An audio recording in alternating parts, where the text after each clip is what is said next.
Mari kita berdoa. Bapa Sorgawi, Bapa yang kami sembah dalam nama anak-Mu Tuhan Yesus Kristus.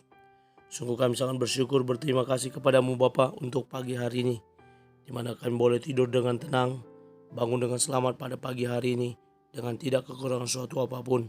Itu semua karena anugerah dan kebaikan Tuhan.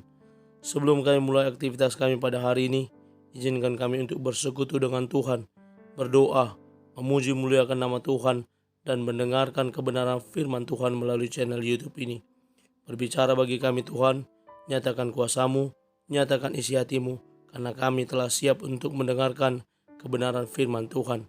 Di dalam dan demi nama anak-Mu Tuhan Yesus Kristus, kami sudah berdoa dan mengucap syukur. Amin. Shalom ibu bapak saudara terkasih dalam nama Tuhan kita Yesus. Semangat pagi. Bertemu kembali di channel Rionando Butar-Butar dalam khotbah 5 menit aja toko 5 untuk renungan harian. Renungan pada hari ini saya ambil dari kitab Mazmur pasal 81 ayat 12-13. Demikian kesaksian firman Tuhan. Sebab itu aku membiarkan dia dalam kedegilan hatinya. Biarlah mereka berjalan mengikuti rencananya sendiri. Sekiranya umatku mendengarkan aku, sekiranya Israel hidup menurut jalan yang kutunjukkan. Jangan degil hati, dengarkan suara Tuhan. Ibu bapak saudara terkasih dalam nama Tuhan kita Yesus, saya mengutip di artikel internet. Ada seorang wanita yang mana si wanita ini secara ekonomi dia sangat terpuruk, dan karena keterpurukan ekonomi dia menerima pekerjaan yang harusnya tidak dikerjakan oleh seorang wanita, apalagi seorang wanita janda dan sedang hamil 3 bulan.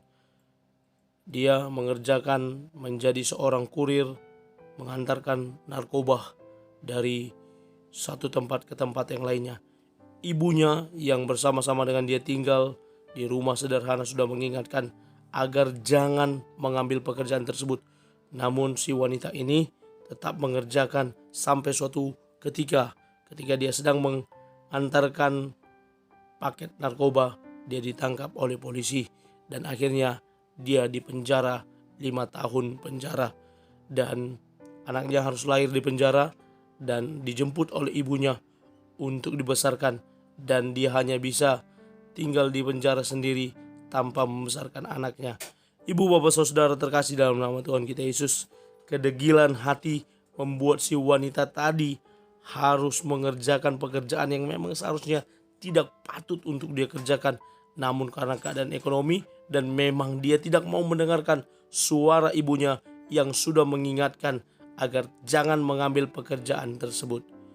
Demikian pula ibu bapak saudara terkasih dalam nama Tuhan kita Yesus, di mana kita boleh belajar dari nats firman Tuhan hari ini, di mana pemazmur berkata bagaimana Tuhan mengizinkan, membiarkan orang Israel dengan kedegilan hatinya. Karena apa? Mereka sudah diingatkan berulang kali agar tetap percaya sama Tuhan, agar tidak tegar tengkuk, agar tidak mengikuti rencana sendiri, melainkan mereka boleh mendengarkan suara Tuhan, boleh mengikuti rencana Tuhan, boleh berjalan bersama-sama dengan Tuhan. Kadang tanpa kita sadari, ibu bapak saudara, bahwa kita lebih menginginkan perkataan hati kita. Kita lebih mengingini rencana kita yang terjadi dalam hidup ini. Ingat, ketika kita berdoa percaya sama Tuhan, kita berdoa itu meminta kepada Tuhan, bukan memaksa Tuhan untuk memberikan apa yang kita inginkan.